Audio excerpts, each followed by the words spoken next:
Chapter 1: The Perfect Life. Amanda Caldwell was the kind of woman who turned heads without trying. At 37, she carried herself with the confidence of someone who had it all: an accomplished career, a beautiful home in the Virginia suburbs, and a husband who was, by all outward appearances, perfect.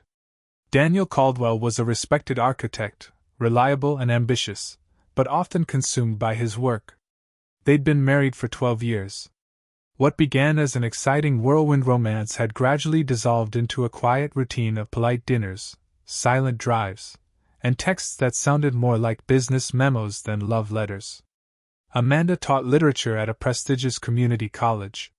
She had a deep love for poetry, Shakespeare, and all things tragic and romantic.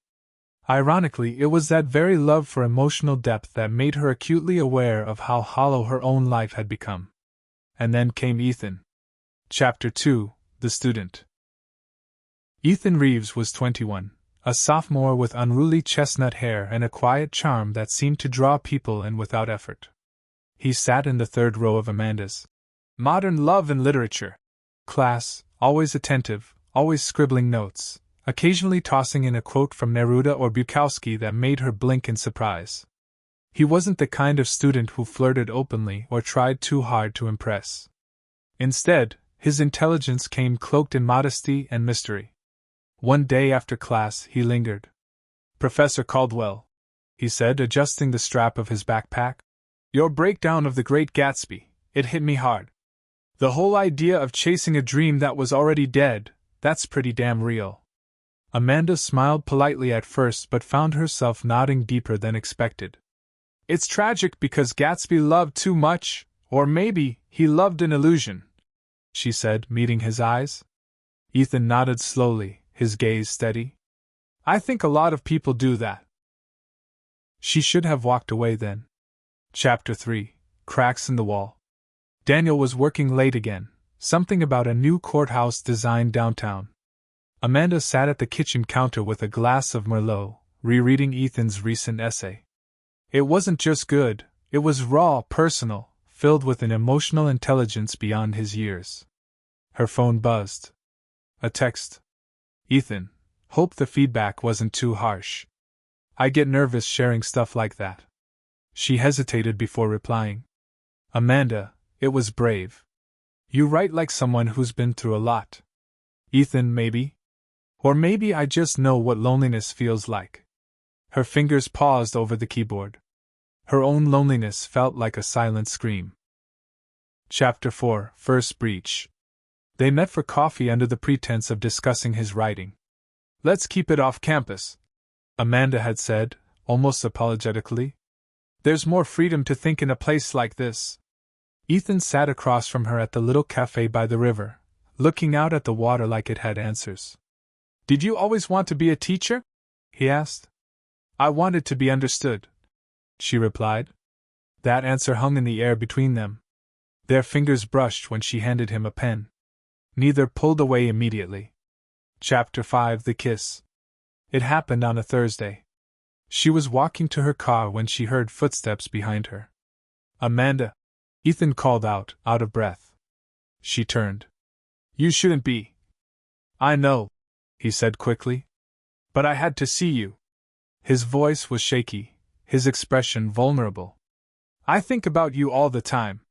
I know it's wrong, and I know what you'll say, but—" She kissed him.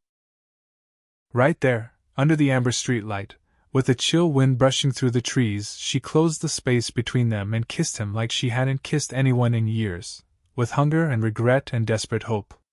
Chapter 6: The Affair. They were careful, but not careful enough. A motel in a nearby town. Study sessions that ran late. Her lectures became more passionate. His essays more poetic. Their text messages flirted with danger. Ethan wrote, "You make me want to live more deeply, Amanda. You make me feel seen."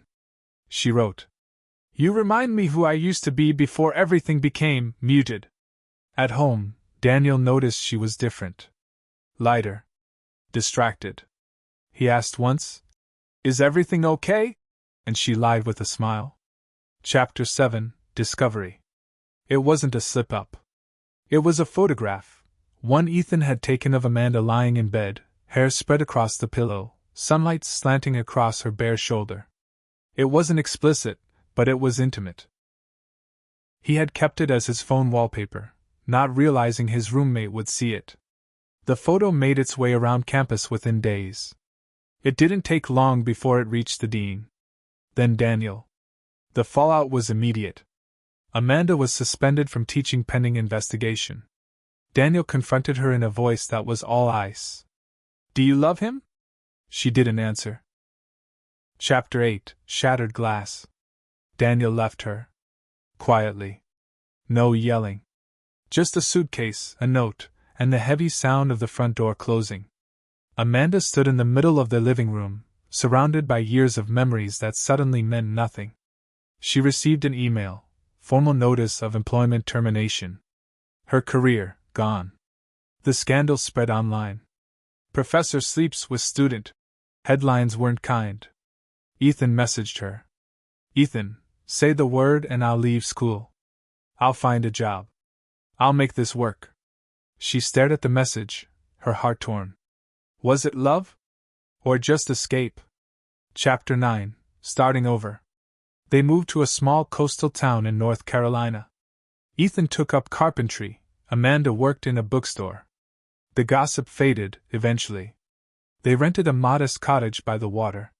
No degrees, no titles, just two people trying to rewrite their lives. Their love wasn't perfect. Sometimes, the age gap showed. Sometimes, Amanda woke in the night, grieving the life she had thrown away. But other times they would walk barefoot on the beach, fingers laced, laughing like teenagers, and she would feel something she hadn't in years. Freedom. Chapter 10: Redemption. Years later, Amanda published a novel. Whispers in the Lecture Hall. It was fiction, she insisted. But those who knew her knew better. It wasn't a story about a scandal. It was a story about love's strange path, how it ruins and rebuilds, how it tests every boundary, and sometimes, how it chooses the wrong people at the right time. At a local book reading, an older woman asked, "Do you regret it?" Amanda looked at Ethan in the audience, then back at the crowd. "I regret the pain it caused," she said honestly. "But not the love that followed."